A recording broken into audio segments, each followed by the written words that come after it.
For 50 years, I poured my sweat, tears, and youth into that house. 50 years.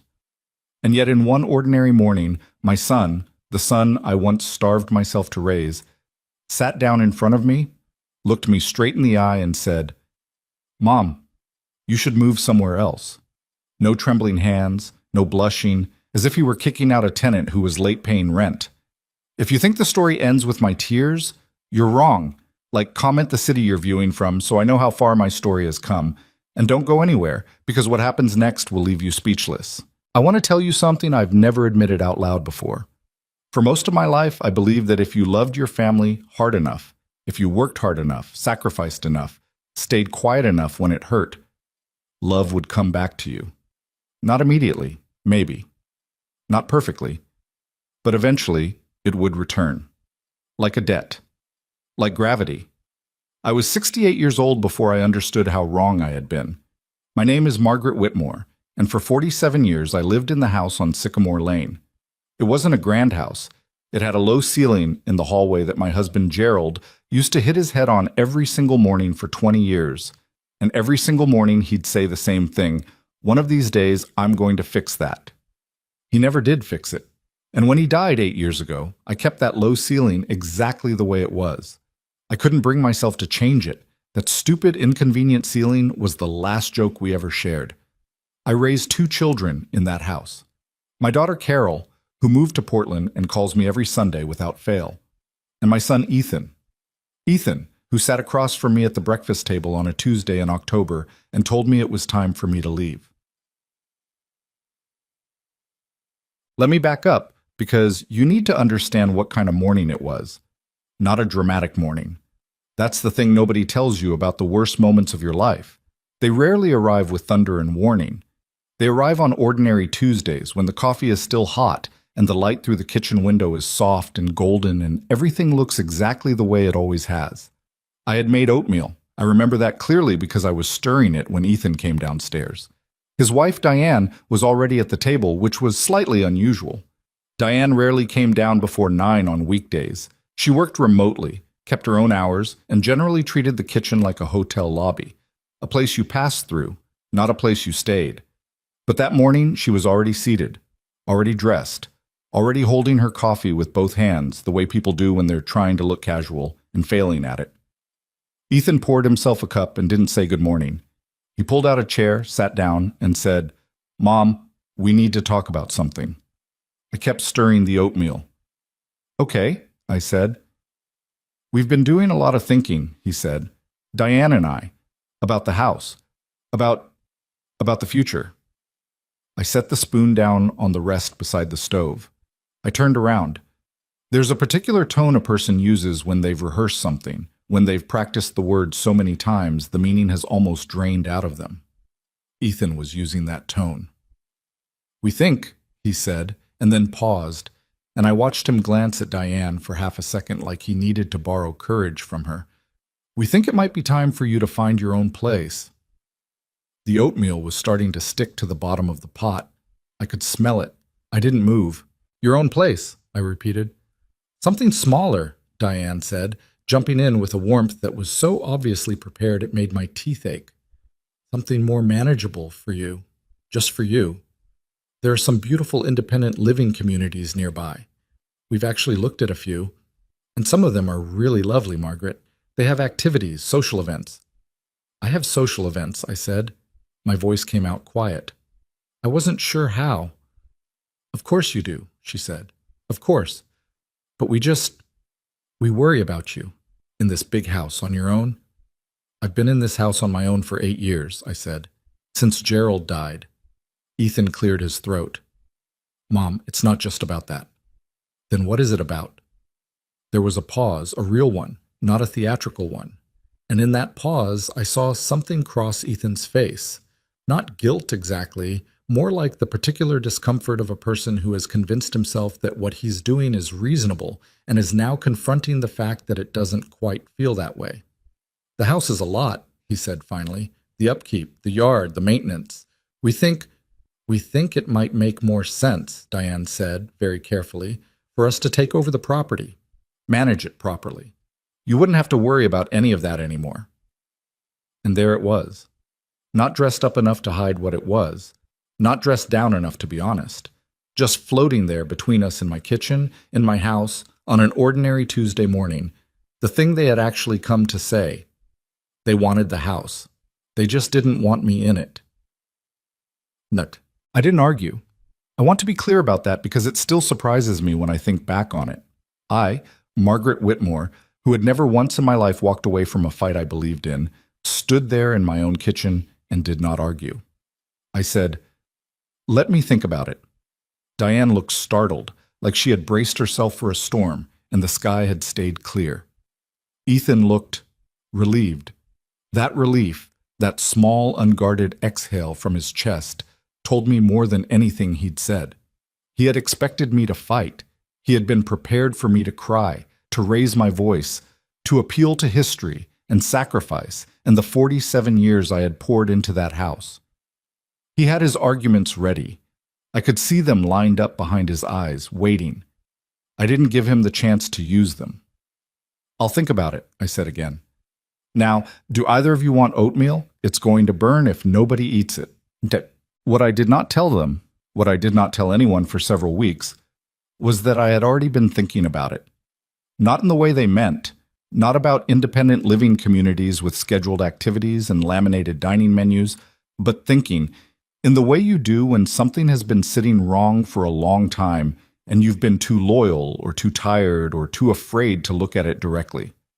The truth was, I had been watching Ethan and Diane for 2 years, watching the way they moved through my house with a particular kind of comfortable ownership that had nothing to do with the fact that they were guests in it. The way Diane rearranged the items on my kitchen counter without asking. The way Ethan started referring to the property in conversation with his friends, as though the house were already something he managed rather than something his mother lived in. Small things. Individually, nothing. Together, a pattern. I want to tell you something about getting older that nobody prepares you for. People talk about the loneliness, the physical changes, the grief of losing friends and spouses. What they don't talk about is the particular quiet horror of watching the people you love begin to look at you like a problem to be managed, like something that needs to be organized, handled, and put somewhere out of the way. I had watched it happen to my own mother, the polite suggestions, the delicate reframings. "It would be easier for everyone, Mom. We just want what's best for you." What they meant, of course, was that it would be easier for them, that they wanted what was best for the situation, that my mother and her feelings and her particular stubborn preferences were, at this point in her life, a complication. I had sworn I would never let it happen to me. I had failed to account for how much I loved my son. Let me tell you about Ethan when he was 7 years old. He had a gap between his front teeth that made him whistle slightly when he said his S's. He was terrified of thunderstorms and would crawl into bed between Gerald and me and lie there so rigid with trying not to show he was scared that he'd be exhausted by morning. He used to leave me little drawings on the kitchen table. Stick figures of the two of us, labeled Mom and me, holding hands with arms that were too long for their bodies. I used to keep those drawings. I had a box of them in the closet. I hadn't looked at that box in years, but I knew exactly where it was. That is the thing about loving someone for 40 years. You can hold two completely incompatible truths about them at the same time. The boy with the whistling gap and the too long arms. And the man who sat across from you at your kitchen table and told you it was time to go. Both of those things were real. Both of them were Ethan. And loving him didn't make the second truth hurt less. If anything, it made it hurt more. Jinan. After they left for their respective work calls that morning, I stood in my kitchen for a long time. I looked at the low ceiling in the hallway. I looked at the wallpaper in the dining room that Gerald and I had hung together on a rainy Saturday in 1987, both of us arguing about whether it was level, both of us laughing so hard by the end that we weren't even checking anymore.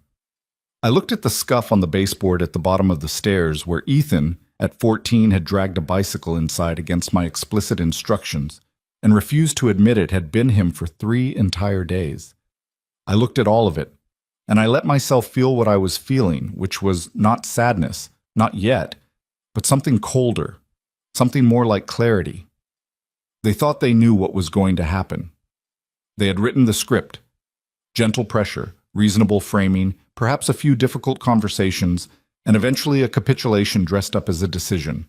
Eventually Margaret would see the sense in it. Eventually Margaret would do what was best for everyone and step aside. They had not considered the possibility that Margaret might have a different ending in mind. 2 weeks passed. I played it very carefully. I didn't bring up the conversation again. Neither did they. This, I knew, was tactical on their part. Give her time to adjust to the idea. Let it settle in.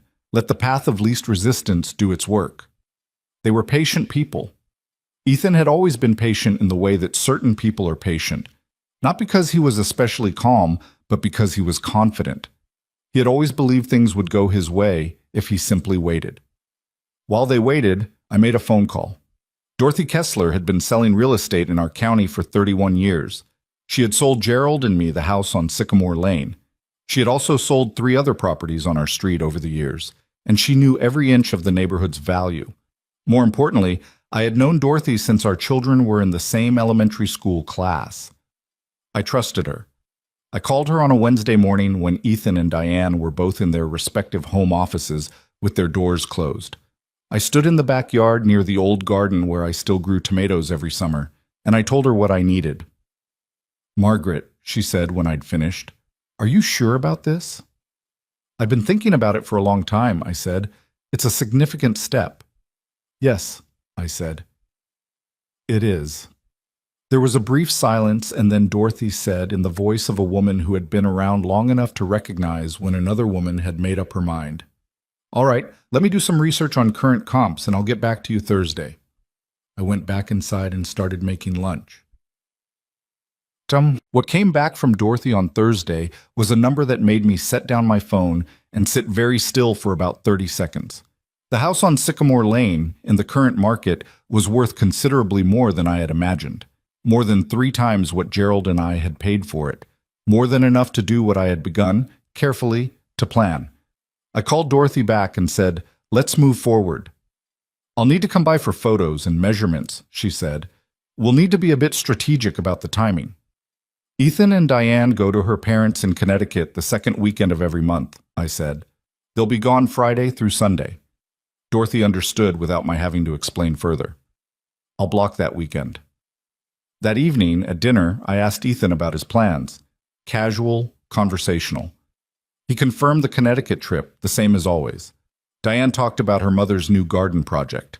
I listened and asked follow-up questions and passed the bread. I was extraordinarily calm. The kind of calm that only comes when you have finally decided something. I need to tell you about the debt, because Ethan will tell you a different version of this story if you ever hear it from his side, and I want you to understand what actually happened. 6 years ago, Ethan's business, a small commercial contracting firm he had started with a partner, hit a wall. The partner had made some bad decisions that Ethan hadn't caught in time, contracts fell through, and the company ended up underwater. Ethan came to me on a Sunday afternoon, sat at the same kitchen table where he would one day tell me to leave, and explained the situation. He needed $70,000. Not a loan exactly, he said. A family investment. He would pay it back, of course he would. This was just temporary. He just needed to get through this period, and then the business would stabilize, and Gerald had been dead for 2 years at that point. The money Ethan was asking for was most of what I had in the savings account that Gerald and I had spent 30 years building. I gave it to him. I didn't demand a promissory note. I didn't set repayment terms. I gave it to him because he was my son and he needed it, and I believed in him. He paid back $11,000 over the following 3 years, in small amounts, irregularly, whenever he thought to. Then the payments stopped. He never mentioned it again. I never brought it up. By the time he sat across from me on that Tuesday morning and told me to leave, I had stopped expecting to see the rest of it. I had reclassified it, in my own accounting, from a loan to a loss. A different kind of loss than I'd expected, but a loss. I thought about this while Dorothy was photographing the house. I thought about it while her assistant measured the rooms and Dorothy noted the details of the original hardwood floors, the renovated kitchen, the slope of the backyard. I thought about all the things that money could have been, the trips Gerald and I had talked about taking but never quite managed, the repairs I had put off. The small extravagances I had declined to myself because I was saving for a future that kept getting quietly redistributed. $70,000. The number felt both enormous and small, depending on how I looked at it. Enormous because of what it represented. The material evidence of a life Gerald and I had built together, slowly, carefully. Small because it had apparently cost less than the value of this house in Ethan's calculations. I had been an investment. I was now a liability. It was just business. Dr. Set. The listing went live on a Thursday. Not publicly. Not yet. Dorothy sent it to her network first, the way good agents do with properties they believe will move fast. Within 48 hours, she had 3 interested parties. By the following Tuesday, she called me to say there was a couple who wanted to see it immediately and who she thought were serious. Their name is Brooks, she said. Harold and Vivian, retired. They've been looking for something with character. Their words, for about 6 months. This might be exactly what they want. When do they want to come? Could you manage Friday afternoon? Ethan will be in Connecticut by then? Yes, said. I met Harold and Vivian Brooks for the first time on a Friday afternoon in November, and I liked them within about 4 minutes.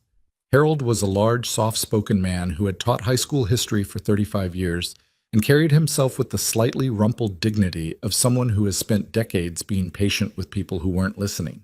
Vivian was small and quick-eyed, with the kind of energy that makes you feel like the room has quietly gotten warmer. They arrived 10 minutes early, which I took as a good sign. I gave them the tour myself. Dorothy had offered to do it, but I said no. I wanted to do it. I wanted the people who might buy this house to hear its history from the person who had lived it. I showed them the kitchen and told them about the wallpaper that Gerald and I had hung on a rainy Saturday, the argument about levels, the laughter that had made us sloppy and not care. Harold smiled at that in a way that told me he knew that kind of afternoon. I showed them the hallway with the low ceiling. My husband hit his head on that every day for 20 years, I said. Vivian laughed. Did he ever fix it? He kept saying he would, I said. Something moved through Vivian's face. Not pity, which I wouldn't have been able to stand, but something gentler. Recognition, maybe. How long has he been gone? She asked. 8 years, I said. She nodded. She didn't try to say something that made it better. I appreciated that. We finished the tour in the backyard where my tomato plants were still standing even though the season was over, dry brown stalks that I hadn't quite brought myself to pull out yet. This is a good house, Harold said. He wasn't talking about the square footage or the condition of the roof. He meant something else, and I knew it. It is, I said.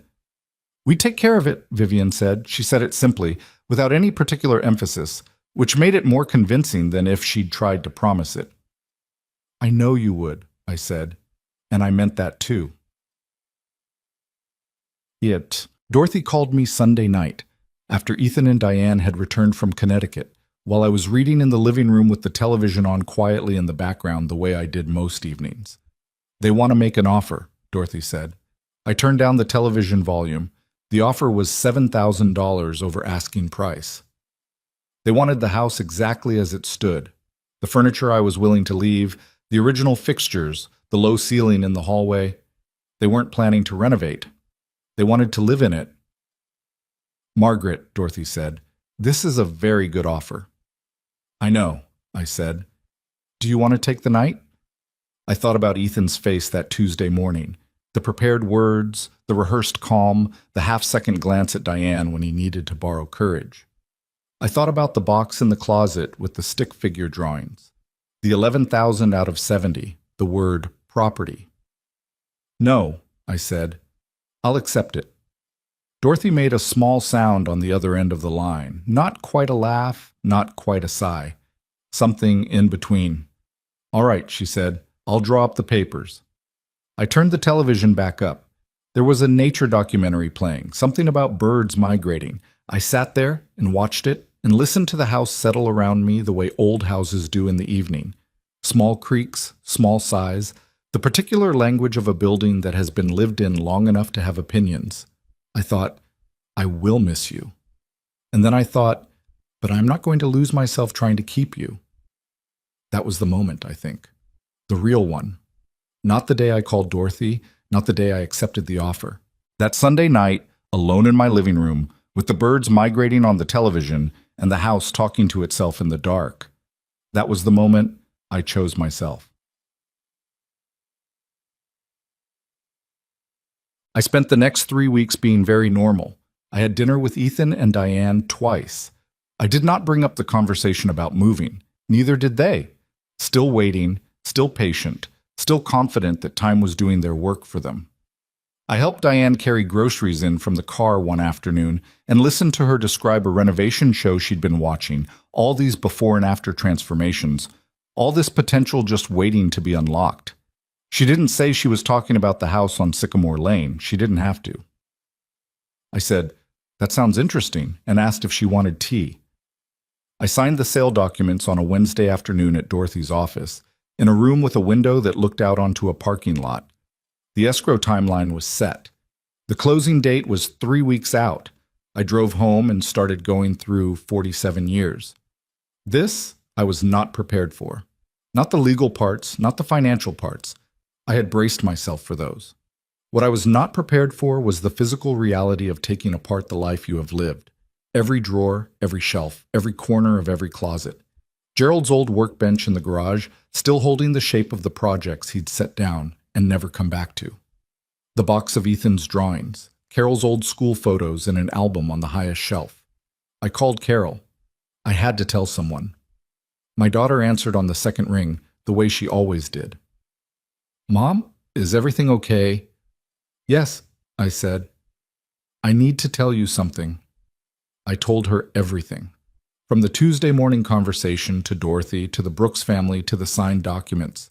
Carol was quiet for most of it, the particular quiet of someone who is listening very hard.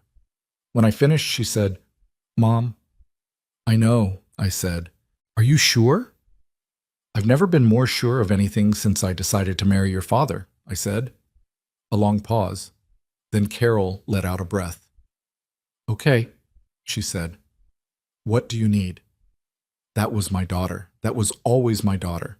Not, "Are you sure you've thought this through?" or "What is Ethan going to say?" or "This feels extreme, Mom." Just, "What do you need?"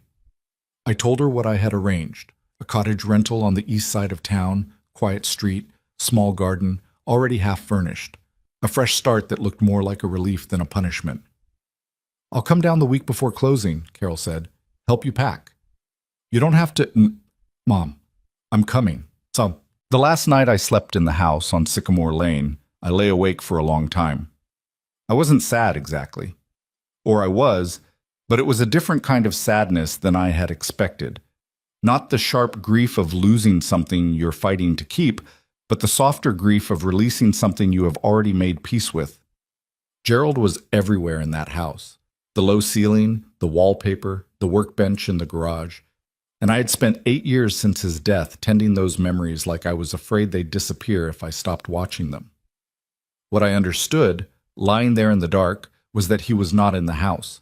He never had been. He was in the way I still laughed when I remembered the wallpaper argument. He was in the discipline I'd learned from 30 years of building something with another person, brick by careful brick. He was in the fact that when my son tried to push me out of my own life, I did not simply accept it. Gerald had always said I was the stubborn one. He'd meant it as a compliment. I fell asleep around 2 in the morning. Carol arrived the next day with her station wagon and her reading glasses pushed up on her forehead and a very no-nonsense attitude about boxes. Ethan and Diane left for Connecticut that Friday. By Sunday, I was gone. The legal documents were on the kitchen table. The keys were hung on the hook by the door the way I had always kept them. The house was as clean as I had ever kept it. Cleaner, maybe. I wanted it to be right for Harold and Vivian. I wanted it to be ready. I stood in the hallway one last time and looked at the low ceiling. One of these days, I'm going to fix that. "It's all right," I said out loud to nobody. "Leave it." Then I picked up my bag, walked out the front door, and locked it behind me for the last time. The morning was cold and clear. A good morning. The kind that doesn't make promises, just opens. I put the key in my coat pocket, got in Carol's car, and did not look back. Carol stayed with me for 4 days after we left the house. We didn't talk about Ethan much during those 4 days. There wasn't a lot to say that hadn't already been said, and Carol had always understood, better than most, when silence was more useful than conversation. She helped me unpack boxes, figure out where things went in the smaller space of the cottage, and decide what needed to be returned, donated, or thrown away. She made coffee in the mornings and didn't push me to discuss my feelings, which was exactly what I needed from her. On the third morning, she sat across from me at my new kitchen table, a smaller table, just right for one person, with a window beside it that looked out onto a narrow strip of garden, and said, "He hasn't called you." "No," I said. "He doesn't know yet." "No." She wrapped both hands around her mug. "How long do you think before they find out?" I considered it. "They get back from Connecticut on Sunday. They'll go to the house, and then—" I didn't finish the sentence. I didn't need to. Carol looked at me with an expression I recognized from when she was a teenager, that particular mix of worry and stubborn loyalty that had always been her default setting when she was trying to decide whether to argue with me. She decided, as she usually did, not to. "Okay," she said. "Okay," I agreed. We drank our coffee. Outside, a bird was doing something energetic in the small hedge at the edge of the garden, rustling around like it was looking for something it had lost. We watched it for a while, neither of us speaking. That was Sunday morning. By Sunday afternoon, my phone started ringing. So, I had known it was coming, and still, when I saw Ethan's name on the screen, my stomach pulled tight in a way I hadn't expected. Not guilt. I had worked through guilt weeks ago, turned it over, examined it, set it down. What I felt was something older and more complicated. The particular dread of a confrontation you know is necessary and still don't want to have. I let it ring. He called again immediately, then a third time. Then a text message came through, just 4 words. "Mom, call me. Now." Carol was there. She watched me read it without asking what it said. She could tell from my face. "Do you want me to stay?" she asked. "No," I said. "I need to do this myself." She left an hour later, after a long hug and a reminder that she was only 3 hours away, and I should call her the moment I needed anything. I watched her station wagon pull out of the small driveway and kept watching until it turned the corner and disappeared. Then I sat down on the couch in my new living room and looked at my phone. 11 missed calls from Ethan, 2 from a number I didn't recognize. I assumed Diane's cell, which I'd never saved. 1 text. The text was short, but the capitals were doing a lot of work. I put the phone face down on the cushion beside me and looked at the ceiling. The ceiling in the cottage was a normal height, plenty of clearance, no memories. I picked the phone back up and called Ethan. Chindek. He answered before the first ring finished. "What did you do?" It wasn't a question. His voice was a register lower than usual, the tone of someone who has been holding a very large thing for several hours and whose arms are starting to shake. "Ethan, what did you do, Mom? We came home and there are strangers in the house. There's a couple in the driveway, and the woman said they own it. She said they bought it, and I thought it was a mistake. I called Dorothy Kessler, and she—" He stopped. The quality of his silence changed. "She told me you listed it 3 weeks ago." "Yes," I said. 3 weeks ago." Another stop. "You've been sitting across from me at dinner. You sat at that table with me and Diane, and you said nothing. 3 weeks." "You sat at that same table," I said, keeping my voice even, "and told me to leave the house I've lived in for 47 years. You'd been planning that conversation for weeks, maybe months. You said nothing either." The silence that followed was different from the others. This one had weight in it. That is completely different. Is it? Mom." His voice cracked slightly on the word, and I didn't know if it was anger or something else. We were trying to have a conversation with you. We were talking to you about the future, about what makes sense. We weren't going behind your back and selling the house. You were trying to take the house, I said. You just wanted me to cooperate while you did it. That is not what happened. Ethan, I took a breath. The house was mine. It was mine and your father's. I had every legal right to sell it. There was nothing underhanded about what I did. You didn't tell me. No, I said. I didn't. Why? The word came out raw. Not strategic, not rehearsed, just raw. Why wouldn't you tell me? If you were upset, if you felt like why wouldn't you just talk to me? And this was the moment, I knew, where I had a choice about what to say. I could give him the careful answer, the measured one, the one that would keep the temperature of the conversation from rising further. Or I could tell him the truth. I told him the truth. Because the last time I trusted you with something important, I said, it cost me $59,000, and I never heard another word about it. The silence this time was absolute. Well, I should have brought it up years ago. I know that. Looking back at the decision to stay quiet about the money, to absorb it, reclassify it, move on, I can see it for what it was. Not generosity, not patience. Fear. Fear of what it would mean for my relationship with my son if I named what had happened. Fear of being seen as petty, as mercenary, as the kind of mother who kept score. The irony is that by staying quiet, I had allowed the score to keep growing without either of us acknowledging the board. Ethan didn't say anything for a long time, long enough that I checked the phone to make sure the call was still connected. That money, he said finally, was 6 years ago. Yes. I've paid back $11,000, I said, over 3 years, then it stopped. Another long pause. I could hear his breathing. I could picture him, probably standing in the driveway of the house that no longer belonged to him, the Brooks family somewhere inside, the legal documents on the kitchen table just as I'd left them. I was going to pay the rest back, he said. I had a plan. Ethan. I stopped him gently, not harshly. You don't have to explain the plan to me. I'm not angry about the money anymore. I let that go a long time ago. But you asked me why I didn't talk to you. Why I didn't trust you. That's why. Because I have given you things. Not just money. Your whole life I have given you things. And I have watched them disappear without a word, without a thank you, without acknowledgement. And when I tried to give you the benefit of the doubt, you sat down at my kitchen table and told me to get out. I heard him exhale. It was a shaking kind of exhale. I didn't say it like that, he said, but he said it quietly. No, I agreed. You use nicer words. He called me 4 more times that week. Diane called twice. Those I didn't answer. Each conversation with Ethan shifted slightly, like a wheel trying to find purchase on wet ground. The first 2 calls were still mostly anger, accusations, a lot of language about what I had done to the family, what I had done to him, how I had handled this in the worst possible way. The third call was different. It came on a Wednesday evening, around 7. I was eating dinner alone. Soup, bread, the kind of simple meal I had always made for myself when I wasn't cooking for anyone else. The phone rang, and I considered not answering, and then I did.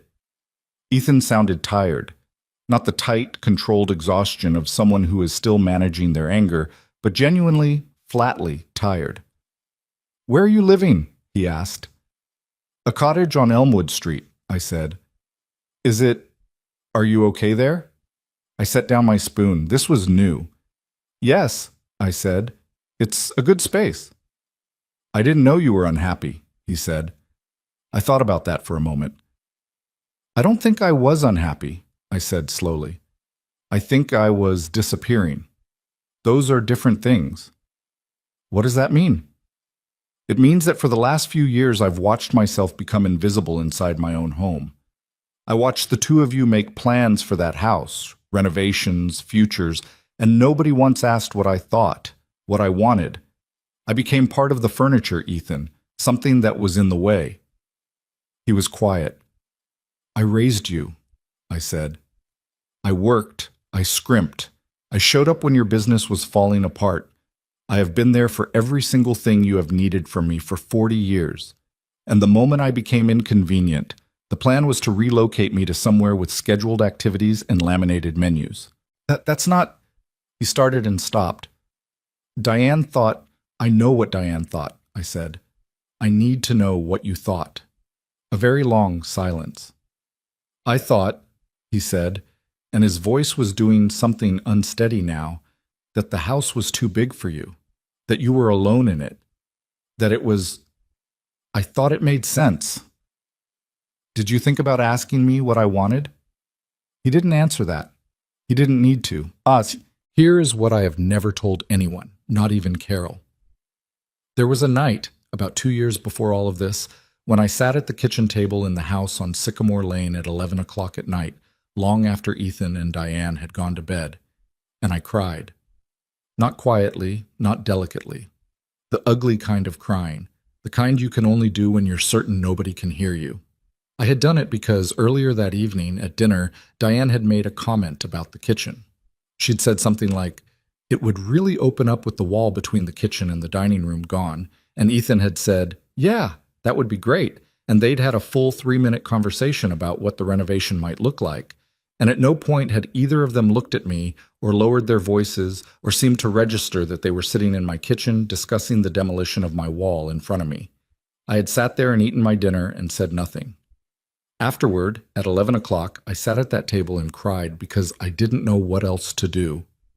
Because I felt, and this is the part that is hardest to admit, even now, I felt like I was already gone. Like I had already been quietly moved out, in all the ways that mattered, and only my physical body was still technically present. That feeling, that specific, particular feeling of being erased while still standing in the room, is something I would not wish on my worst enemy. And it is something I had allowed to happen, not all at once, not through any single dramatic moment, but gradually, across years of small silences and let-go slights and decisions to keep the peace rather than insist on being seen. I had done it to myself, in many ways. I had been so determined to be a good mother, an undemanding presence, a person who didn't cause trouble, that I had slowly cooperated in my own disappearance. The night I called Dorothy Kessler was the night I decided to stop cooperating. Ethan showed up at the cottage on a Thursday afternoon unannounced. I was in the garden when I heard the knock. I'd started working on the narrow strip along the back fence, clearing out what had been left by the previous tenant, trying to figure out what was worth saving and what needed to come out entirely. I was not dressed for company. I had dirt on my knees and my garden gloves in one hand, and I was in no particular mood for a difficult conversation. I opened the door anyway. He looked bad. Not catastrophically. Ethan had always been put together in the way of people who use neatness as a form of control, but there were marks under his eyes and a stiffness around his jaw that told me he hadn't been sleeping well. He was holding a paper bag from the bakery down the street from his office, the one that made the almond croissants I had liked for 20 years. He held it out. "I didn't know what else to bring," he said. I looked at the bag for a moment. Then I took it and stepped back from the door to let him in. He came in and looked around the cottage. Not rudely, not like he was assessing it. More like a person walking into a room they've been trying to imagine and finding it different from what they pictured. Smaller, probably. Simpler. "It's nice," he said. And then, like he felt he needed to explain, "I mean that." "Sit down," I said. "I'll make tea." We sat at the small kitchen table with the window looking onto the garden. I poured tea and set out the croissants, and we were quiet for a moment.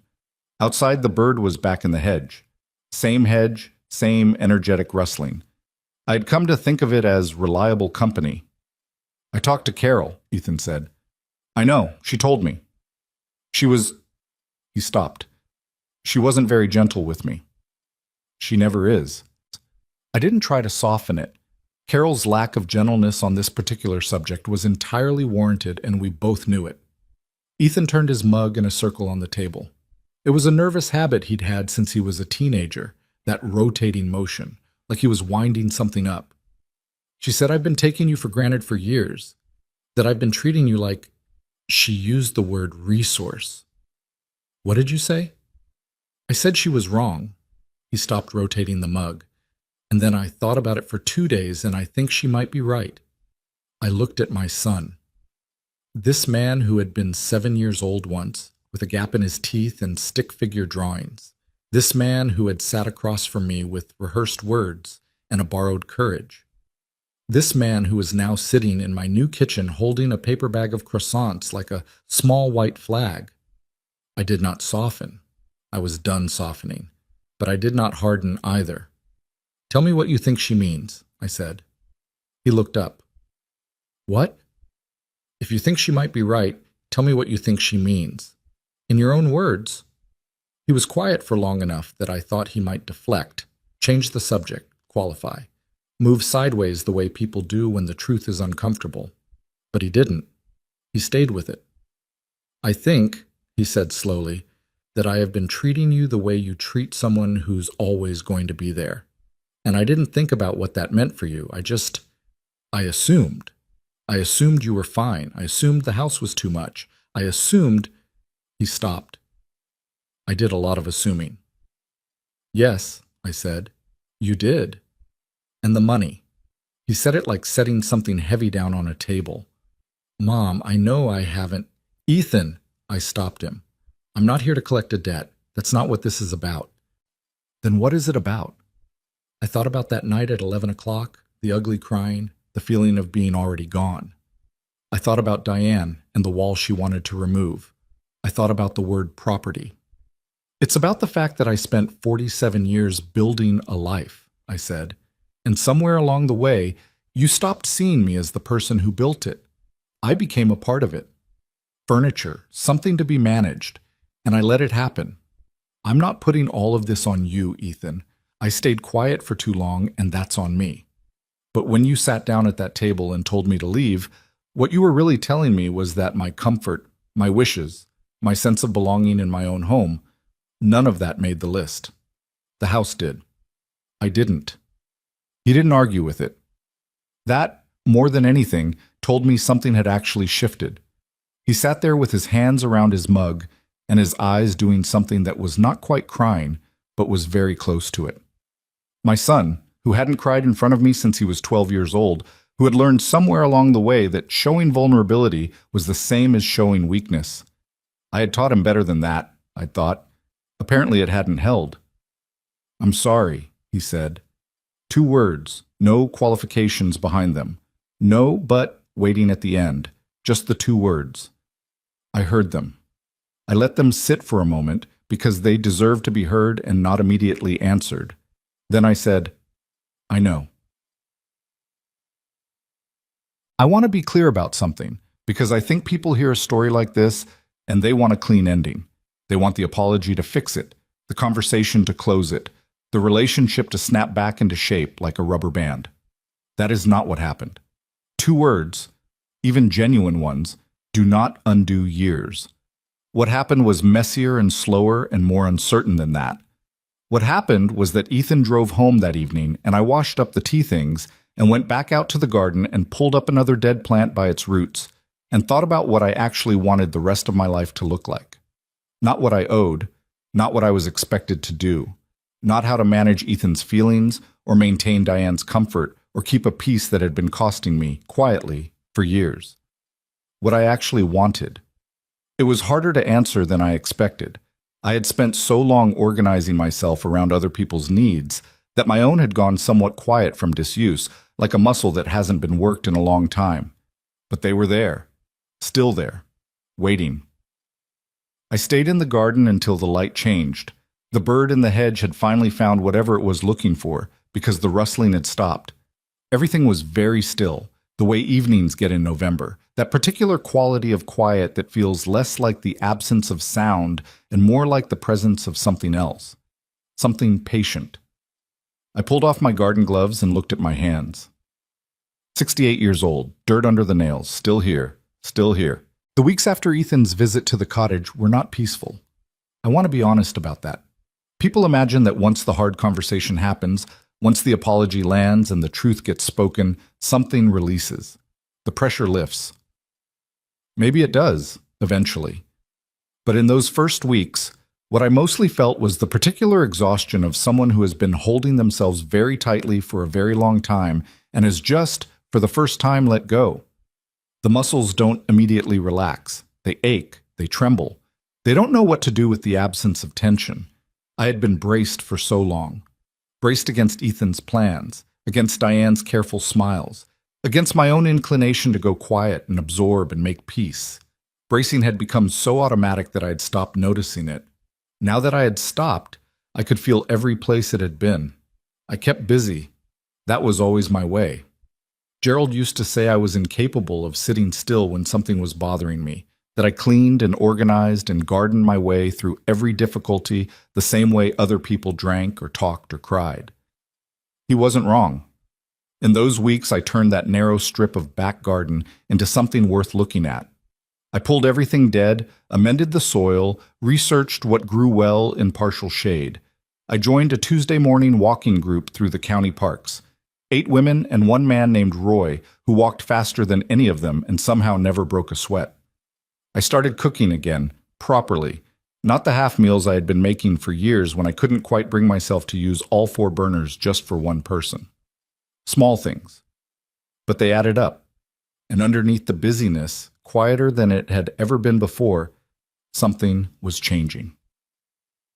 It was during this time that I found out what Diane had actually said. Not to me, to her sister. Her sister's name was Renata, a sharp-tongued woman who had never particularly liked Ethan and made no real effort to hide it. Renata and I had always gotten along in the way of 2 people who don't spend much time together but understand each other when they do. She called me on a Tuesday evening, about 3 weeks after Ethan's visit to the cottage, and the first thing she said was, "I want you to know I'm calling you because I think you deserve to know, and not because Diane asked me to. She absolutely did not ask me to." I sat down. When someone opens a conversation that way, you sit down. "Tell me," I said.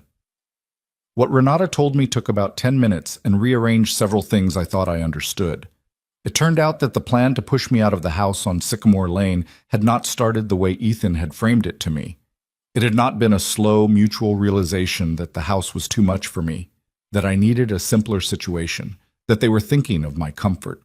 It had started with Diane, about 8 months earlier, when she had discovered, through a piece of mail she had opened, that was addressed to me, which was its own particular violation, that the house was in my name alone, and that Gerald's estate had been settled in a way that gave me full ownership and full right of disposal. She had apparently been under the impression, for reasons I couldn't entirely reconstruct, that Ethan had some claim on the property. He didn't. He never had. It had been mine and Gerald's, and when Gerald died, it became mine alone, clearly and legally. When Diane discovered this, according to Renata, she had been furious.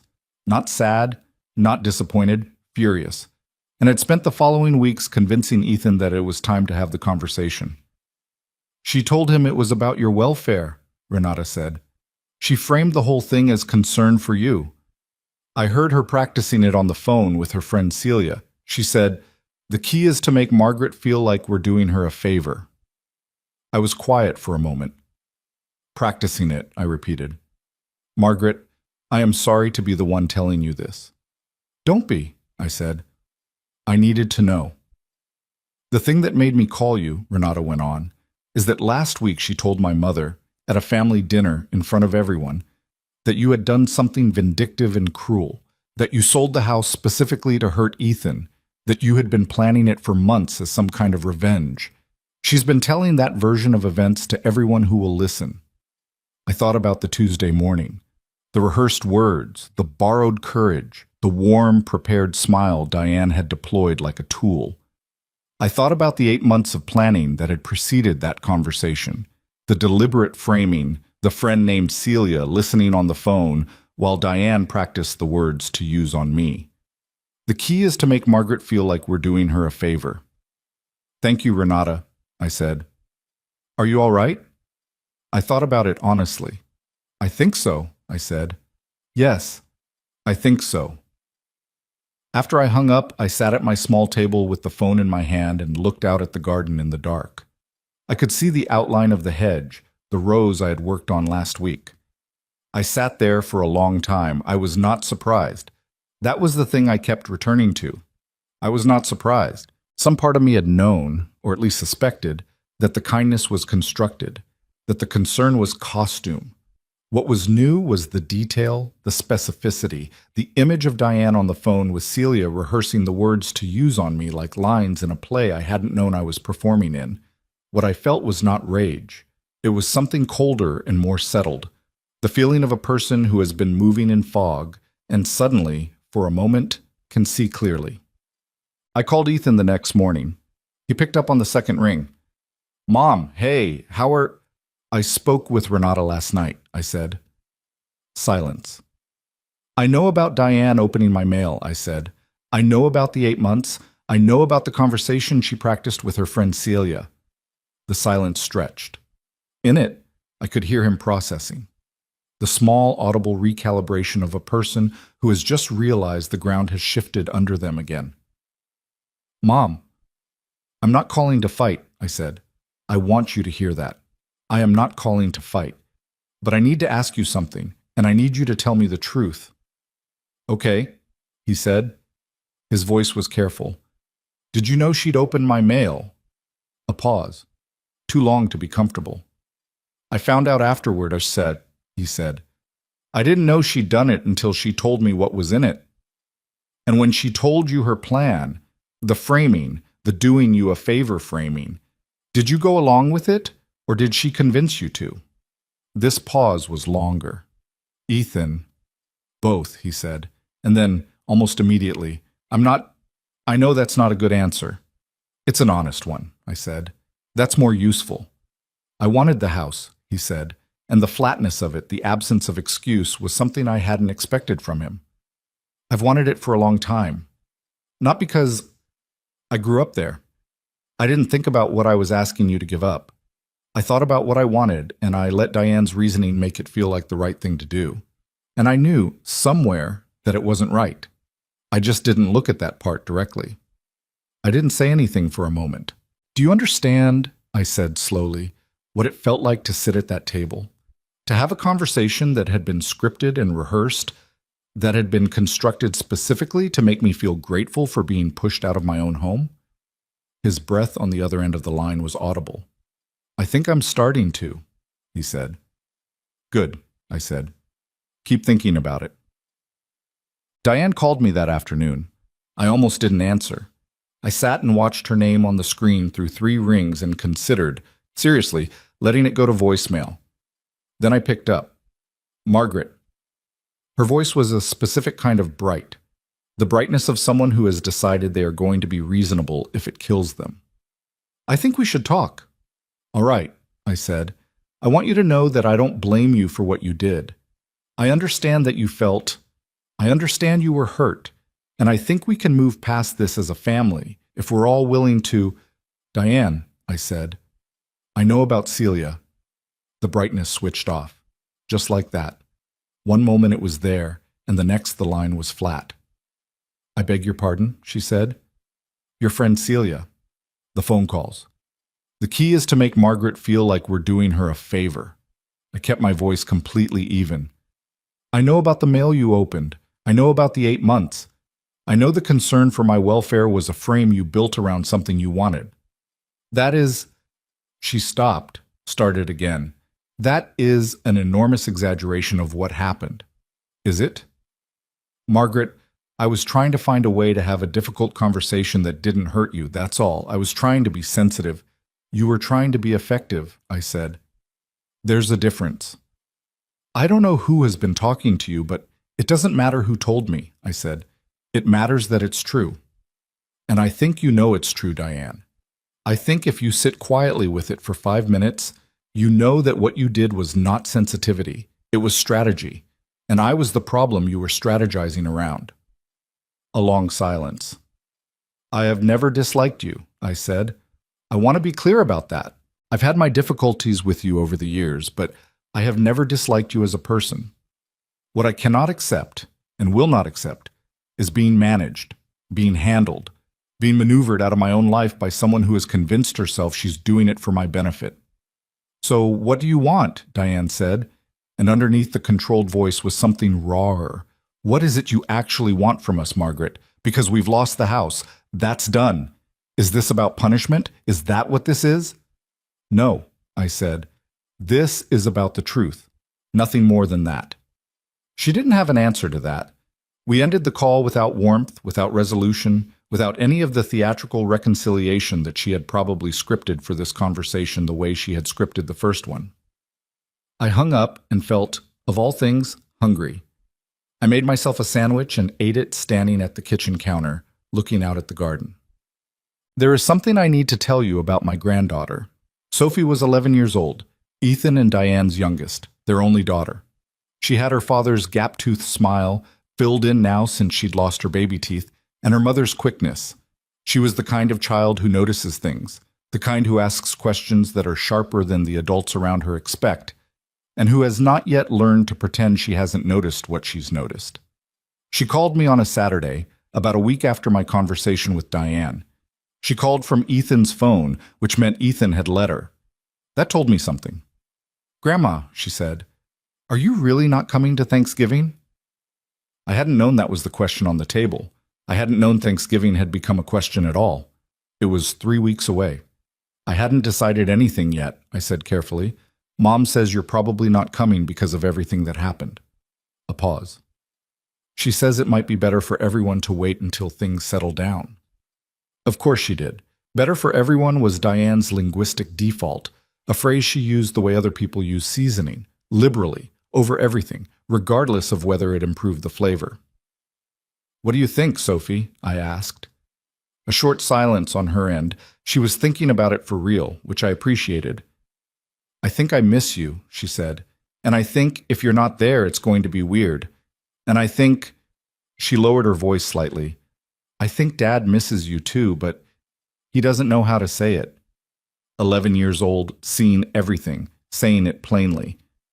"Thank you for telling me that," I said. "Are you okay?" she asked. "In your new house?" "It's a cottage," I said. "And yes, it's small, but it has a garden." "I like gardens," Sophie said. "I know you do. You can come see it whenever you want." She was quiet for a moment, and then she said, "Grandma, why did everything get so messed up?" I thought about how to answer that in a way that was honest without being unfair, that told her something true without loading things onto her that an 11-year-old shouldn't have to carry. "Because sometimes," I said, "people love each other but forget to respect each other. And when that goes on long enough, things break. But broken things can be fixed if people are willing." "Are you willing?" she asked. I had to smile at that. "Yes," I said. "I am.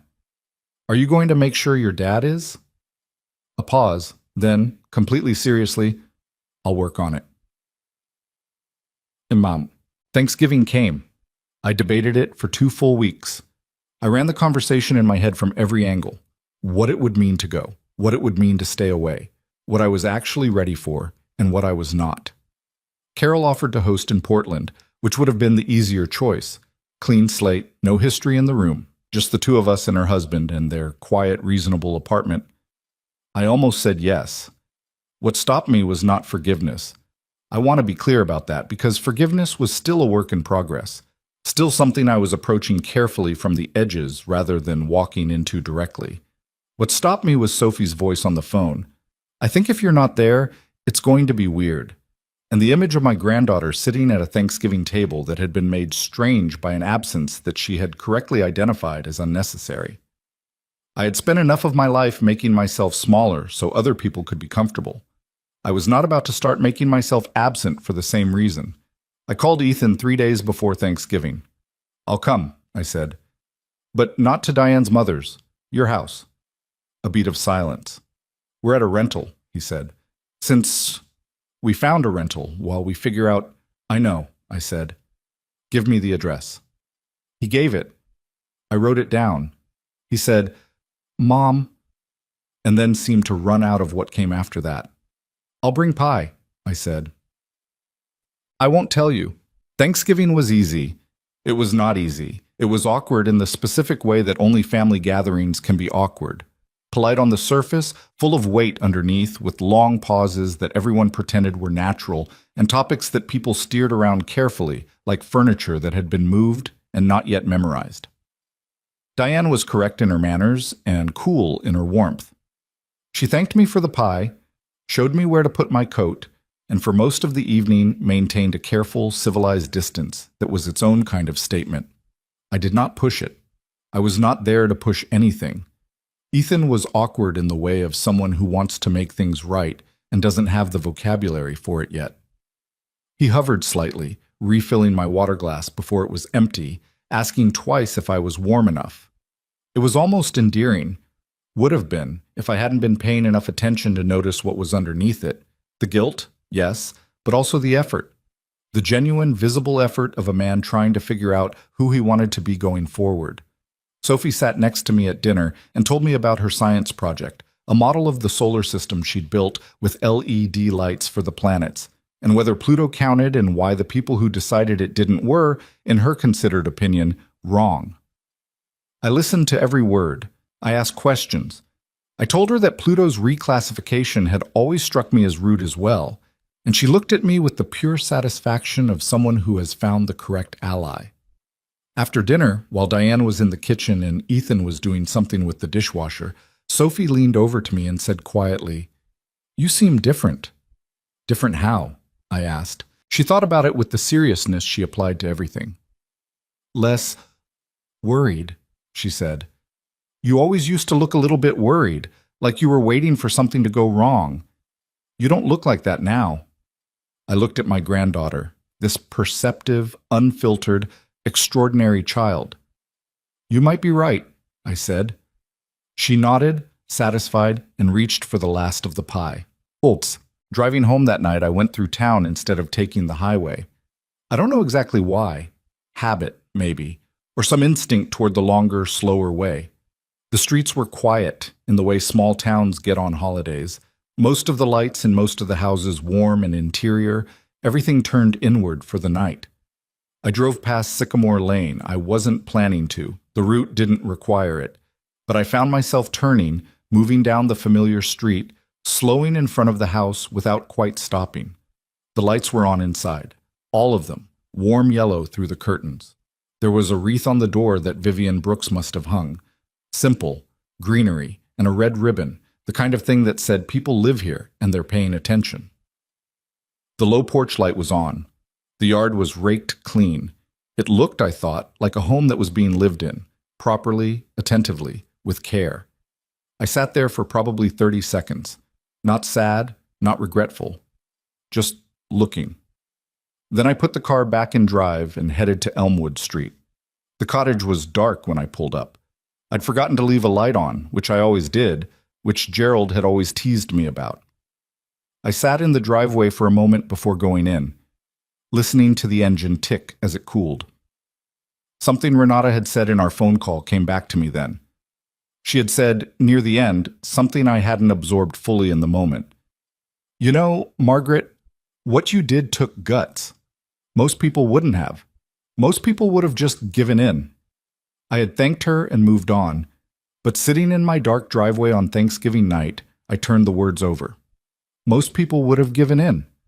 I thought about all the years I had given in, the small surrenders, the swallowed words, the absorbed slights, the long practice of making myself fit into whatever space I was offered, rather than insisting on the space I deserved. I had told myself it was love. I had told myself it was generosity. I had told myself, on that night at 11 o'clock at the kitchen table, crying into my hands while everyone slept, I had told myself it was fine. It was just how families worked. It was not a big enough thing to stand up for. It turned out it was always a big enough thing. It had always been. I had just stopped believing I was. I got out of the car, went inside, turned on the lamp in the front room. Small house, quiet house. Mine. I made tea, sat in my chair by the window, and let the evening settle around me. Tomorrow there would be more. More conversations, more careful navigation, more of the slow and imperfect work of whatever came next between me and my son, between me and Diane, between the person I had been for 68 years and the person I was apparently still becoming. But that was tomorrow. Tonight the tea was hot, and the chair was comfortable, and outside the window the street was still and dark and entirely unremarkable. I drank my tea and did not feel small. The weeks after Thanksgiving moved differently than the weeks before it. Not easier exactly, but different. The quality of the difficulty changed, less like bracing against something coming, more like working through something already here.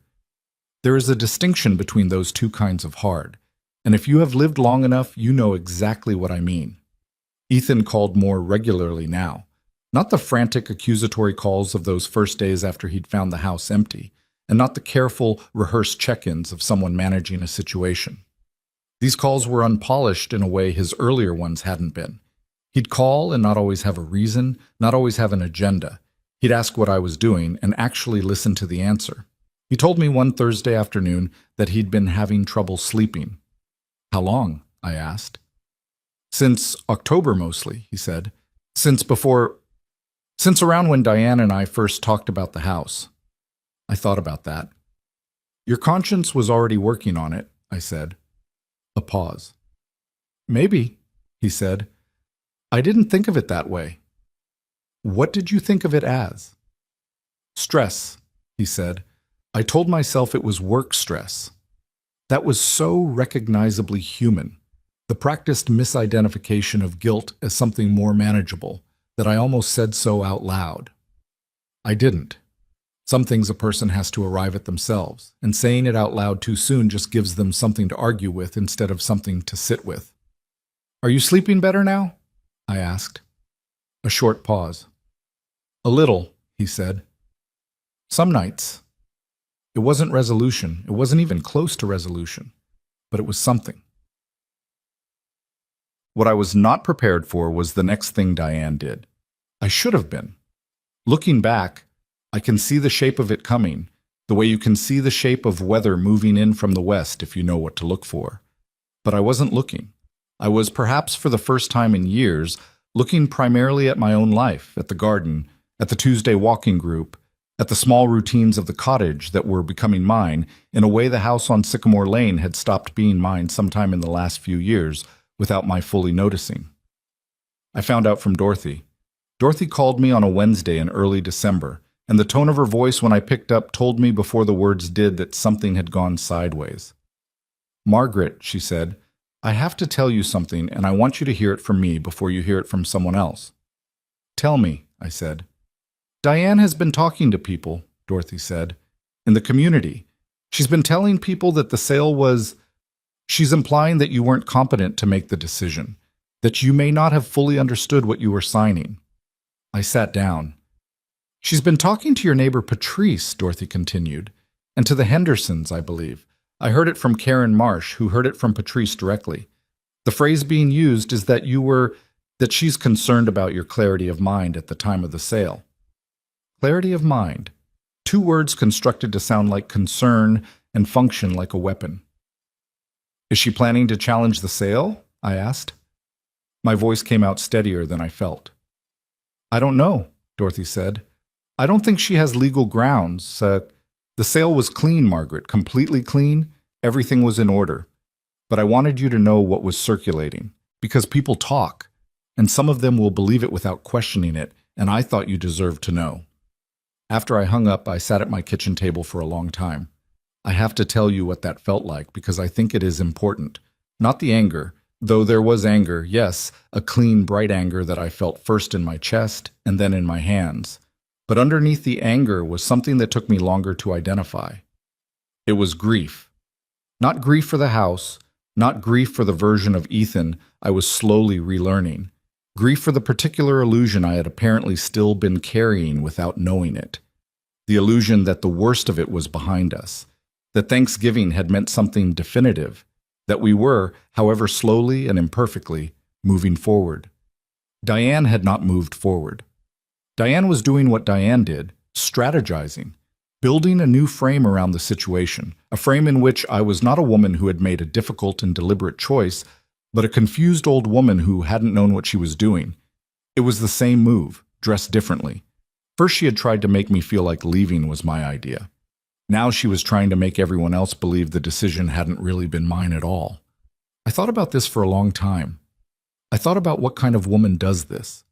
Constructs one narrative when the first one fails, pivots without apparent discomfort, treats other people's dignity as an obstacle to be managed around. And then I thought, what am I going to do about it? I called Ethan that evening. Not the next day, not after sleeping on it.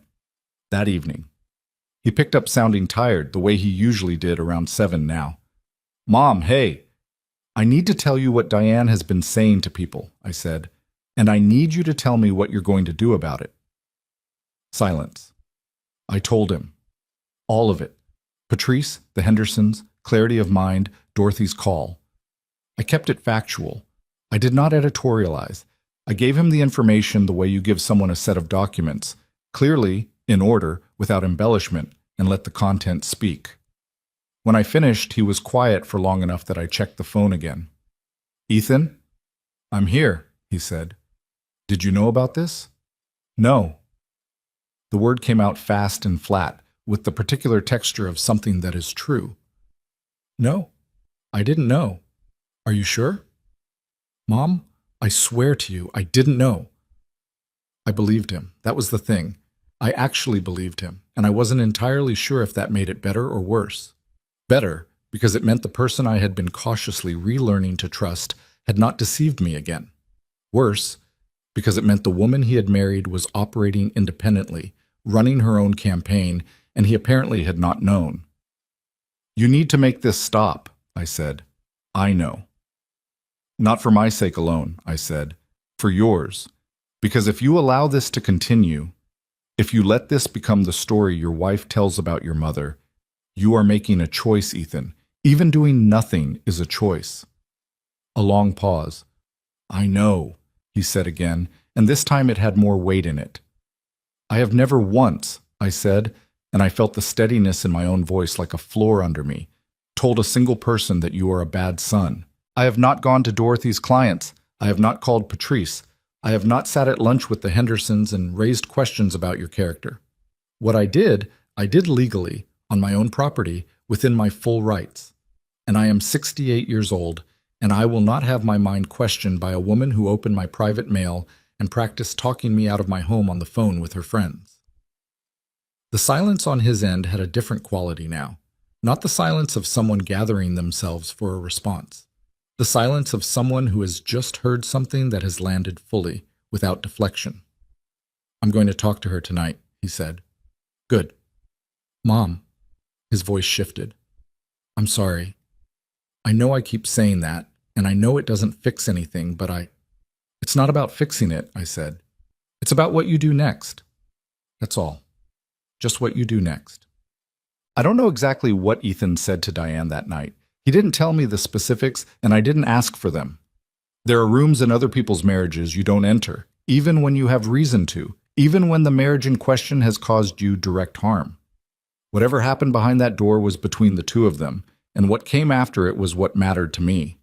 What came after it, 3 days later, was a phone call from Diane. She called in the morning, around 10, when she knew I'd be home. I let it ring twice before answering, not out of drama, but out of the simple need to take 2 breaths and decide what I was going to give this conversation. Margaret, she said. Diane. I want to apologize. The words came out measured, carefully syllabled, like she had worked on their arrangement. I said things to people that were unfair, that were untrue. I was angry, and I handled it badly. I waited a moment. Is there more? I asked. A short pause, the kind where someone is deciding how much further they're willing to go. I also want to say, the way this whole situation was handled from the beginning was not right. I know that. I pushed Ethan into a conversation that should have been handled differently. I wasn't thinking about you the way I should have been. It was not a complete accounting. There were things in that apology that had been carefully omitted. The Celia calls, the 8 months, the mail. She had given me a version that acknowledged enough to qualify as an apology without committing to the full truth of what she'd done. I noticed that. I filed it. But here is what I have learned at 68 years old about apologies. They are not always going to be everything you need them to be, and waiting for the perfect one is a way of giving someone else permanent power over your peace. What matters is whether the behavior changes. An imperfect apology followed by changed behavior is worth more than a perfect apology followed by nothing. Thank you for saying so, I said. And I meant it, not warmly, but honestly. She stopped, started again. I'd like things to be better between us. I know they won't be what they were, but better. Better is a reasonable goal, I said. It was not a reconciliation. It was more like a ceasefire. Both parties still holding their positions, but agreeing to stop firing for now. I could work with a ceasefire. I had worked with less. January came, cold and quiet, and good, in the way that Januaries sometimes are, when you stop dreading them and let them be what they are. My garden was dormant, which meant I had more time for other things. I had signed up in December for a watercolor class at the Community Arts Center, something I had meant to do for 20 years and had always found a reason to defer. The class met on Thursday mornings, 12 people around a long table with cheap palettes and good light from north-facing windows. I was not talented. My first 3 attempts looked like something a child had done before fully understanding what water does to paper. The instructor, a patient woman named Bev, told me I was overworking the paint, which turned out to be a useful observation about more than just painting. I went back every week. I also, in January, had a conversation that I hadn't expected to have, but that turned out to matter more than almost anything else that happened during this time. Harold Brooks called me. I nearly didn't recognize the number. He had to identify himself, and even then it took me a moment. Harold Brooks, from the house on Sycamore Lane. And then I remembered the large, soft-spoken man with the history teacher's patience, and Vivian with her quick eyes. And the afternoon I had shown them the low ceiling and told them about Gerald. "I hope I'm not intruding," Harold said. "Dorothy gave me your number. I asked her to ask you first. I didn't want to call if you'd rather not." "I don't mind," I said, and was surprised to find I meant it. "We found something," he said. "In the house, during moving in, a box in the back of the upstairs closet. We weren't sure how to return it. We didn't want to just mail it. And we thought, if you were willing, we might meet somewhere." The box. I knew immediately which box. I didn't say so. I just said, "Yes, I'd like that." PM. We met at a coffee shop downtown the following Saturday.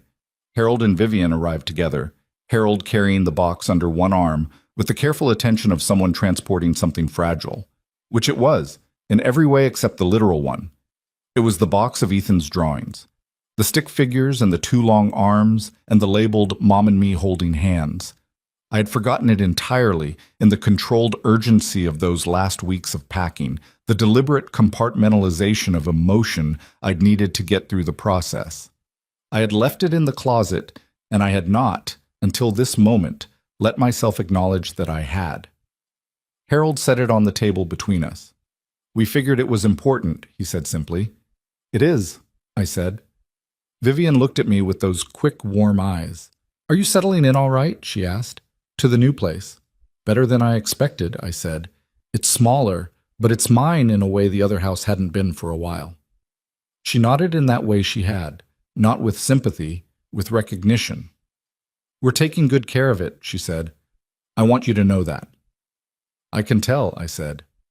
"I drove past at Thanksgiving, the wreath on the door." Harold smiled. "Vivian's project." "It looked right," I said, and I meant it without grief, which surprised me a little. It looked right, and that was enough. We sat for almost an hour. Harold told me about his years teaching, some story about a student who had become a state senator and still sent a card every Christmas. Vivian told me about the garden. She'd found my tomato stakes still stored in the shed and wanted to know what varieties I'd grown. I told her, and we talked about the differences between early girls and better boys, with the focused pleasure of 2 people who take the same thing seriously. It was an ordinary conversation, a good one. When I picked up the box to leave, Harold stood and held the door for me and said, "Thank you for the house, Margaret.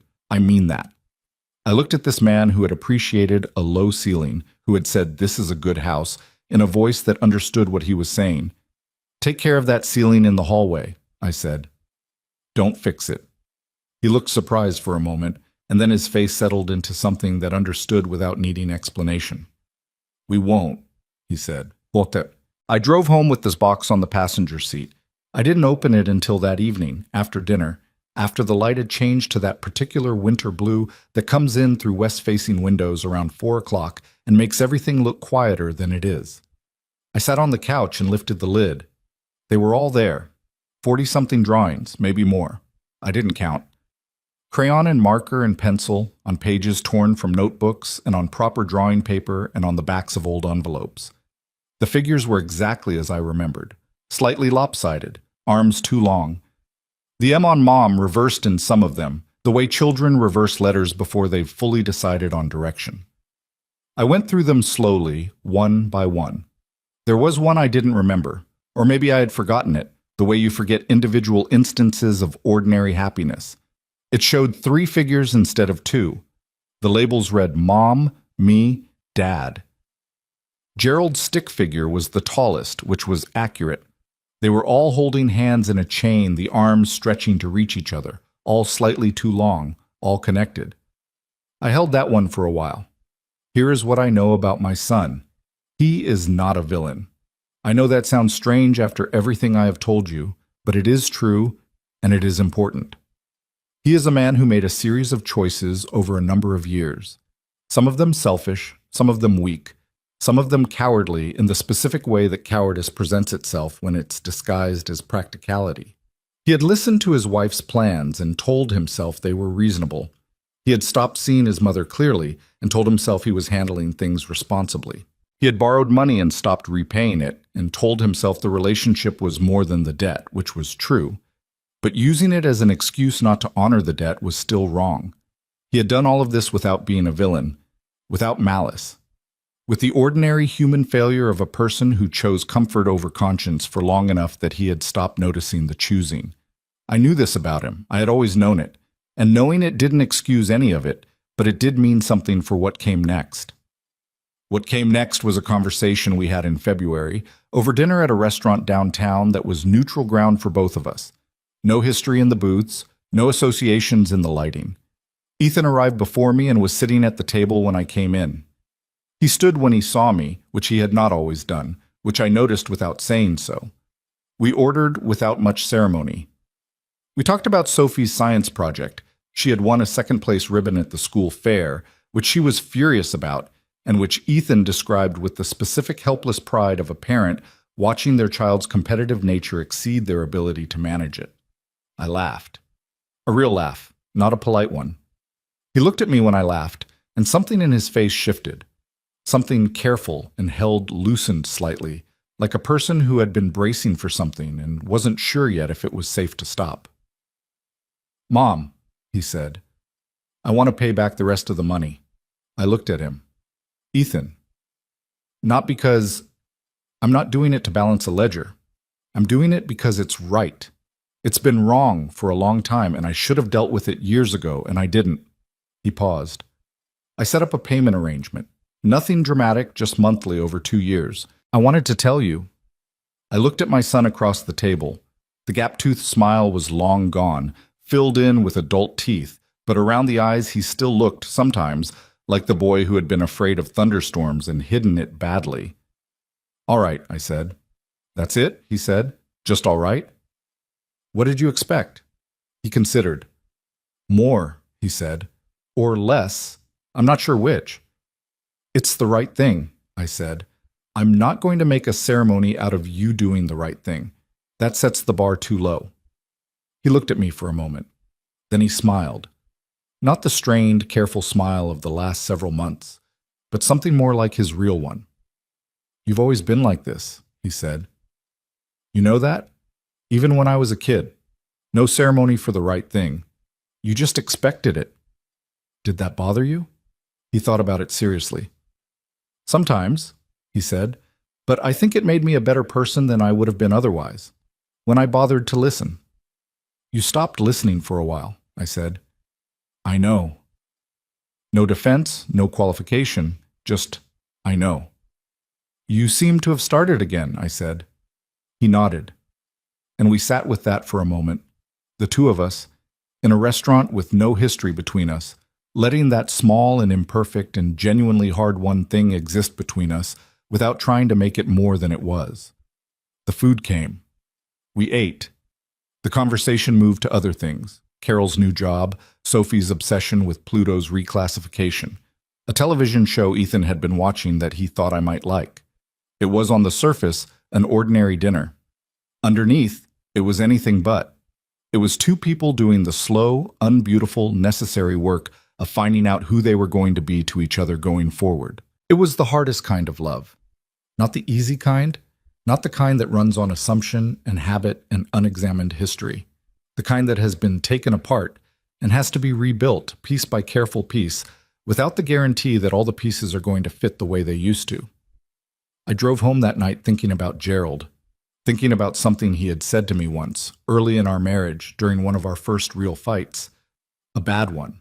Ugly enough that we'd both said things we regretted. When we'd come through the other side of it, shaken and exhausted and still angry at the edges, he had sat down across from me and said, "The measure of a relationship isn't whether it breaks. Everything breaks. The measure is what people do in the break." I had not thought about that in years. It came back to me completely, in his voice, the way some memories do. Not gradually, but all at once, like a door opening. I sat with it the rest of the way home. What people do in the break. I thought I was beginning to find out. Spring came to Elmwood Street the way it always does in this part of the world. Not all at once, not with any particular drama, but in small increments that you almost miss until suddenly one morning you look out the window and the hedge is green and you don't remember when that happened. I had been in the cottage for 6 months. 6 months sounds like a short time when you say it out loud. It felt, from the inside, like considerably more. Not in a heavy way, not the slow drag of unhappy time, but in the way that time expands when you are actually living it rather than moving through it on autopilot. I had done more in those 6 months than I had done in the previous 2 years combined. The garden, the walking group, the watercolor class, where I had graduated from overworked disasters to paintings that were merely mediocre, which Bev told me was real progress and which I chose to believe. A book club on the second Wednesday of every month, 8 women in a living room with wine and strong opinions about fiction. Roy from the walking group, who had started staying after the walk to have coffee with me and 3 others, and who had turned out to be a retired civil engineer with a dry sense of humor and strong feelings about bridge design that were, against all odds, interesting. I was building something, not what I had lost. You can't rebuild what you've lost, and trying is a way of refusing to move forward. Something different. Something that fit the shape of the life I actually had, rather than the life I had been living around.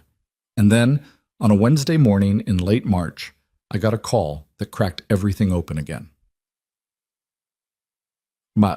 It was Ethan, but not the careful, trying hard Ethan of the last few months. This voice was different, urgent, and stripped down, without the usual management of tone. "Mom, it's Sophie." I sat down immediately. What happened? Tell me." "She's okay," he said, fast, because he knew that was the first thing. "She's okay. She's at the hospital, but she's okay. She fell at school, off the climbing structure in the gym, and she landed badly, and they think her wrist might be broken, and she—" When they were trying to reach Diane, before they got through, "Sophie, she asked for you." I was already standing up, already reaching for my keys. "What hospital?" I said. He told me. I was in my car in 4 minutes. The drive took 20 minutes. I will not tell you I was calm, because I was not. My hands were steady on the wheel, but my chest was doing something tight and complicated that I recognized as the particular terror of a grandparent, the specific, acute vulnerability of loving a child you did not make yourself, which somehow makes the love not smaller but more vertiginous, more frightening, because you have less illusion of control. Sophie was in a curtained bay in the pediatric wing when I arrived. Her left wrist was wrapped, and her face was pale and tear-streaked, and she was trying very hard not to look like she had been crying, which meant she had been crying quite a lot. Ethan was on one side of her. Diane arrived 10 minutes after I did, brisk and frightened and trying to cover the frightened with the brisk. When Sophie saw me come through the curtain, she said, "Grandma," in the voice of a child who has been holding herself together and has just seen the person they can stop holding together for. I sat on the edge of the bed and she leaned into me and I held her, this 11-year-old girl with her wrapped wrist and her damp face, and I didn't say anything useful. There was nothing useful to say. I just held her. After a moment she said, into my shoulder, "It hurts." "I know," I said. "The doctor said it's a clean break," she said. which apparently is the good kind, which seems like a weird thing to say. It is a weird thing to say, I agreed. She pulled back slightly and looked at me. Her eyes were still red, but she was steadying. They're going to put a cast on it, she said. I get to pick the color. What color are you thinking? She considered it with complete seriousness, the way she considered everything. Purple, she said, but not a babyish purple, a deep purple. A dignified purple, I said. Exactly. I looked at my granddaughter and felt, underneath the receding terror, something else. Something that was harder to name, but had to do with the particular grace of being needed. Genuinely needed. Not as a convenience or an inheritance, but as a person. The person this child had asked for, in a hospital bay, before she could reach her mother. I had spent so many years making myself available in ways that felt invisible. This was different. This was being chosen. We stayed at the hospital for 3 hours. Sophie got her cast, a deep, dignified purple, as specified, and came home with instructions and a prescription and a look of slightly theatrical suffering that told me she was feeling well enough to enjoy the drama of the situation. Diane pulled me aside near the elevator while Ethan was signing the discharge paperwork. I wasn't sure what to expect from her. The last months had been a careful, imperfect truce, real in its way, but not warm, not close, not anything I would have called resolved. Thank you for coming, she said. Of course, I said, I mean it. She paused, and in the pause I could see her working at something. Some interior negotiation that I was not privy to, but whose difficulty was visible on her face. She wanted you. Before she wanted me, she wanted you. I've been thinking about what that means. I didn't say anything. I waited. I think, Diane said slowly, that I owe you more than an apology about the house and the things I said to people.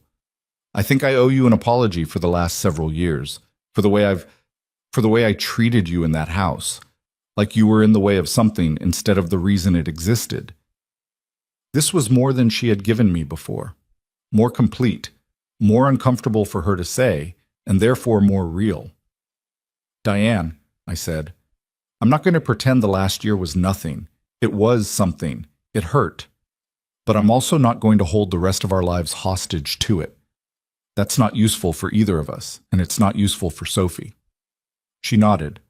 She looked for the first time in all the months I had known her, genuinely tired rather than managed. The careful brightness was gone. What was under it was a woman who was not entirely at peace with herself, which made her, paradoxically, easier to be in a room with. I want to do better, she said. I'm telling you that because I think you deserve to hear it directly, not through Ethan. All right, I said. I'll hold you to that. The elevator opened. We went in together. Sophie's broken wrist became, in the strange way of families, a turning point. Not because of the injury itself. She healed cleanly, as the doctor had promised, and had her cast off in 6 weeks and returned to climbing structures with no apparent alteration to her risk tolerance, which was both alarming and reassuring. But something about that day in the hospital, Sophie asking for me, Diane's conversation by the elevator, the 3 hours we had all spent in the same room with our walls slightly down because there was no energy left to hold them up. Something about it shifted the ground underneath all of us. Ethan called the day after and said, "Can we try dinners again? Regular ones. Not special occasion, just dinner." "Whose house?" I asked. "Yours sometimes," he said. "If you're willing, I think Sophie would like that. She wants to see the garden." "Tell her the tomatoes go in after last frost," I said. "She can help me plant them." He was quiet for a moment. "Yeah," he said, and there was something in it. A smallness, a kind of hope that he hadn't quite earned the right to show me yet, but was showing me anyway, because he was trying. "Yes," I said. Sophie came to the cottage the following Saturday, cast still on, and stood in the garden with her hands on her hips, her good hand and her purple cast, and told me with considerable authority that the spacing on my seedling trays was wrong. "Where did you learn about seedling spacing?" I asked. "YouTube," she said. "Of course." "Let me see what you think then." She crouched down with the careful awkwardness of a child protecting an injury and examined my setup with genuine concentration. She was right about the spacing. I told her so, which delighted her in the way that being right always delighted Sophie, which was completely and without false modesty. We spent 2 hours in the garden. She asked about everything: what grew where and why, which plants were difficult and which were forgiving, whether I was going to try growing anything I'd never grown before. I told her I was thinking about dahlias, which I had always meant to try and never had. "We should do it," she said, "this year. Me and you." "You'll have to come back regularly to help," I said. "I know," she said, like this was obvious. "I'm planning to." I looked at this child with her purple cast and her certainty and her complete matter-of-fact assumption that she would be part of whatever came next, and I felt something I can only describe as the future arriving. Not the future I had feared. The managed one, the laminated menu one, the one where I disappeared quietly into whatever space was left over after everyone else had taken what they wanted. A different future. One with dirt under the fingernails and an 11-year-old's strong opinions about seedling spacing and dahlias that nobody had planted yet. I want to tell you now about the money, because it matters, and because I don't want to leave it unfinished. Ethan made the first payment in February, as he had said he would. He made the second in March, the third in April. He didn't make a ceremony of it, and neither did I. It appeared in my account on roughly the same date each month, and I noted it and moved on. But in May, something happened that I didn't expect. He called me one evening and said, "I want to pay off the remainder, all at once. I got a contract bonus and I want to use it for this." "Ethan." "Let me," he said. It wasn't quite a request. It was something between a request and a statement of intent, which was a combination I recognized. He had gotten it from me. "I know it doesn't erase anything, but I want there to be no... I want it done. I don't want it sitting between us anymore, even quietly." I thought about the savings account that Gerald and I had built for 30 years. The money that had gone to Ethan and come back in pieces over 6 years and now was coming back at last. Not perfectly, not in the way it had left, but honestly, with acknowledgement, which was more than I had expected. "All right," I said. "Do it." The money transferred the following week. I sat with the bank notification for a while before I did anything with it. I thought about what to do. Practical things, responsible things, things Gerald would have nodded at approvingly. And then I thought about something else entirely. I called Dorothy. Not about a sale, not about a purchase, about something smaller. There was a studio apartment above a shop on Fairview Street, 2 miles from the cottage, not for me, but for someone else. Carol had mentioned carefully, twice, that she had been thinking about coming back closer to home. Her husband had the option to work remotely. Portland had been good to them, but it had always been a practical choice rather than a heart one. And the last year, watching what had happened with our family from 3 hours away, had apparently settled something for her. The studio wasn't for Carol, it was for a down payment on a conversation. I called her that evening and said, "If you were thinking about coming home, I might have some thoughts about how." The silence on the other end lasted about 3 seconds, and then she said, "Mom, are you serious?" "I've been thinking about it for a while." "I've been thinking about it for a while too," she said, and her voice had the quality of someone who has been waiting to say something for a long time and has just been given permission. We talked for 2 hours. Not about the practicalities, not yet. Those came later in subsequent conversations, in the careful planning of two people who know each other well enough to know where the stumbling blocks will be. That first night we just talked, the way we hadn't talked since those 4 days after I left the house, when she made coffee in the mornings and understood without being told when silence was more useful than words. I had missed my daughter every day she'd been 3 hours away. I had not said so, because she had her own life and her own choices, and I was not the kind of mother who measured love in proximity. But I had missed her, every day. But summer came. Sophie and I planted the dahlias in late May, after last frost, in the sunniest corner of the garden.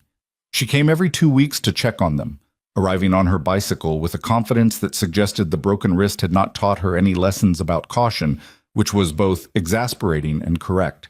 She brought her notebook and took actual notes, which I found hilarious and didn't say so, because I didn't want to discourage the instinct.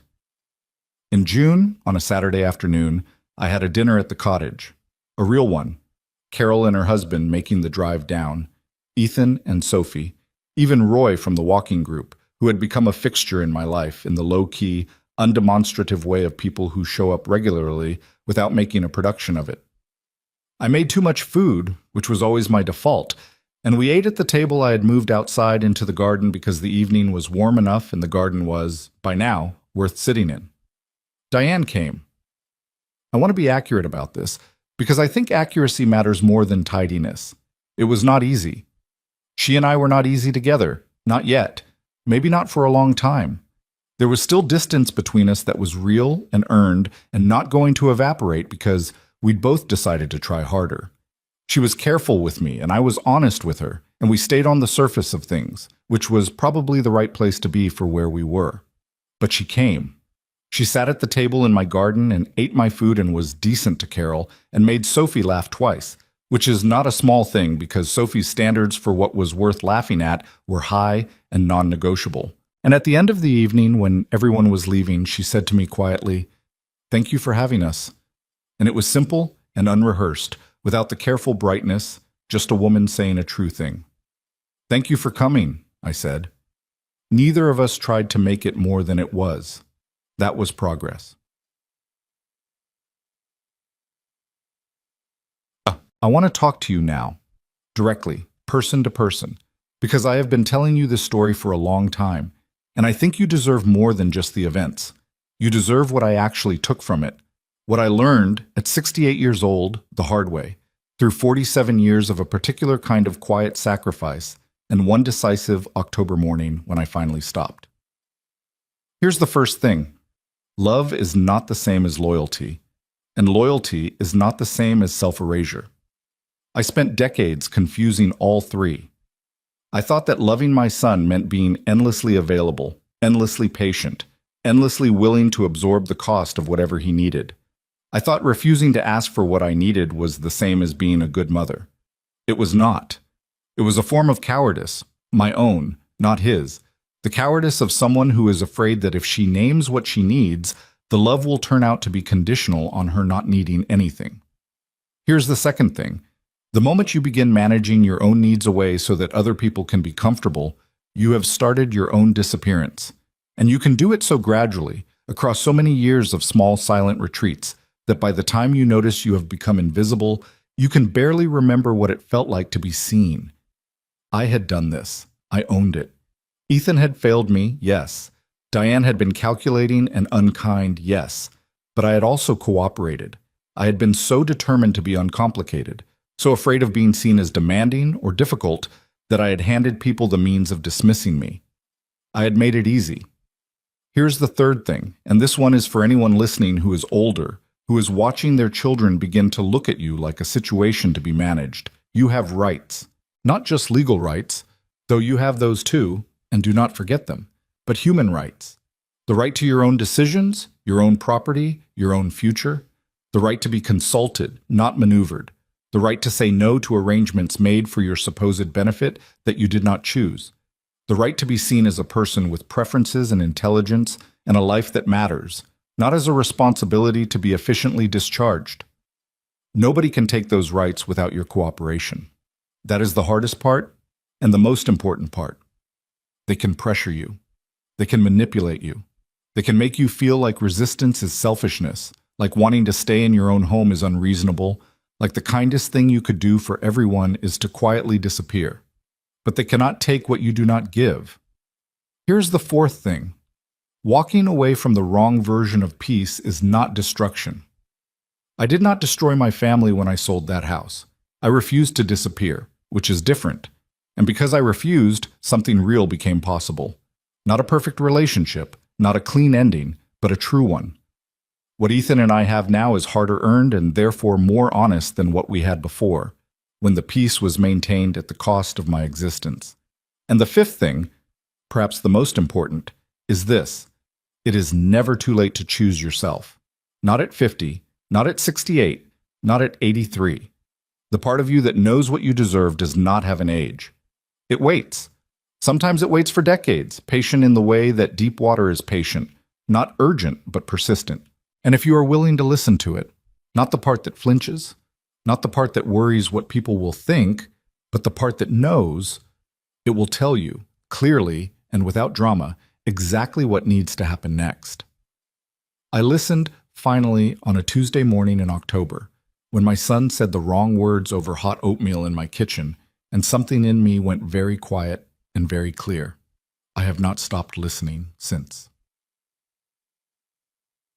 Lukita. The dahlias bloomed in August. I want to tell you about that because it was not a metaphor I planned. It just happened, the way real things happen, without arranging themselves for effect. Sophie was there when the first ones opened because she had been tracking their progress in her notebook since May and had apparently calculated the approximate bloom window within about a 4-day margin, which she announced with satisfaction as entirely predicted. They were extraordinary. That is not sentimentality. I am not a sentimental woman, as you have probably gathered by now. They were simply extraordinary the way things are when they have been tended properly and given enough time. Deep red ones, and one that was almost orange, and several in a purple that Sophie said was very close to her cast color, which she considered appropriate.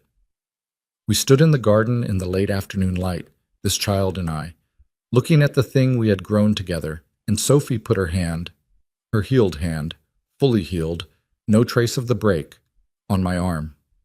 "We did that," she said. "We did," I said.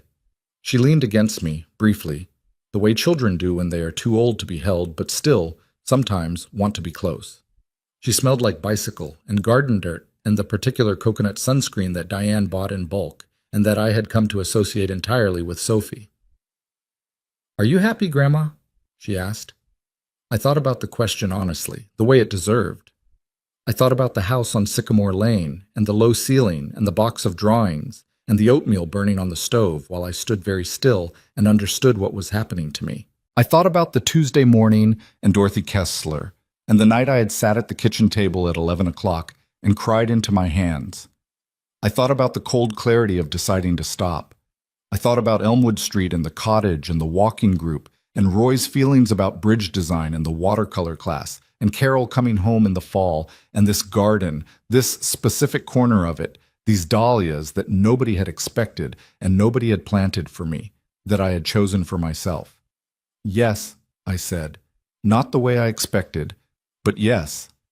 Sophie nodded like this was the correct answer she had been waiting to confirm. "Good," she said. She straightened up, picked up her notebook from the garden wall where she'd set it, and said, "The orange ones need deadheading next week or they'll stop producing. I'll come back Thursday." "I'll make lunch," I said. She got on her bicycle and rode down the street without looking back, the way children ride when they are confident that wherever they're going, they'll be fine. I watched her go. Then I turned back to the garden, my small, extraordinary garden, and I looked at what was growing there in the late August light. I had built a house once. 47 years of my life had gone into its walls. I thought for a long time that losing it meant losing the most important thing I had ever made. I was wrong. The most important thing I had ever made was still making itself. Right here, in this cottage, in this garden, in the careful, imperfect, rebuilt relationship with my son, in the lunch I would make on Thursday, in Carol coming home in October, in the dahlias that Sophie and I had planted together, and that had no idea they were supposed to be a metaphor. I was still here, still building, still becoming. That, I have learned, is enough. More than enough. That in the end is everything.